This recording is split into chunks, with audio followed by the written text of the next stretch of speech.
आप सबका स्वागत है मेरे एक छोटे से चलचित्र में, जिसमें मैं आप सबको मिलवाऊंगा अपने प्रिय मित्र गुलाल से। नमस्ते मित्र, कैसे हो?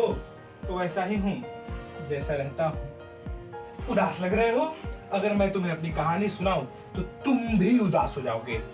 क्या कहानी है, जरा मुझे भी सुनाओ। कैसा लगेगा तुम्हें अगर मैं तुम्हें बताऊं कि एक दिन के लिए मैं राजा होता हूं, एक दिन के लिए मैं लोगों के सर पर खेलता हूं और अगले ही दिन मैं उस स्थान पर पहुंच जाता हूं जहां पर कीड़े भी नहीं पहुंचते। एक दिन के लिए मैं शिखर पर होता हूं और अगले ही दिन मैं गटर में होता हूं। आओ मैं तुम्हें सुनाता हूं अपनी कहानी, जिसमें मैं फर्श से लेकर अर्श तक की सफर को तय करता हूं और अगले ही दिन मैं वापिस गटर तक की सफर को भी तय कर लेता हूँ। आओ तुम्हें मैं अपनी कहानी सुनाता हूँ, लेकिन उससे पहले हटो इनके सामने से, इनको तुम मेरी कहानी सुनने दो। चलो। सबसे पहले मक्के के दाने को मेरी माँ पृथ्वी के गर्भ में डाला जाता है। 6 दिनों बाद मेरी उत्पत्ति की प्रक्रिया शुरू हो जाती है। 6 महीने बाद मैं तैयार हो जाता हूँ। तब जबरदस्ती मुझे मेरी माँ से अलग किया जाता है और मुझे कारखाना ले जाया जाता है।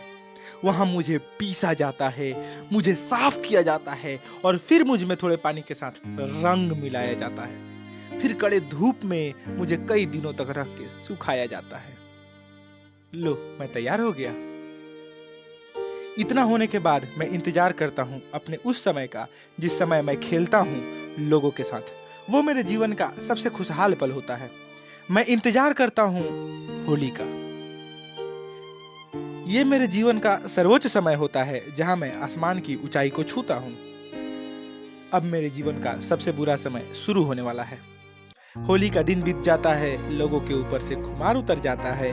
फिर आता है वो समय जब मुझे उतार कर नाले में बहा दिया जाता है। अगले दिन मैं नाले में होता हूं, जहां शहर की सारी गंदगी पहुंचती है। तो यही है मेरी कहानी।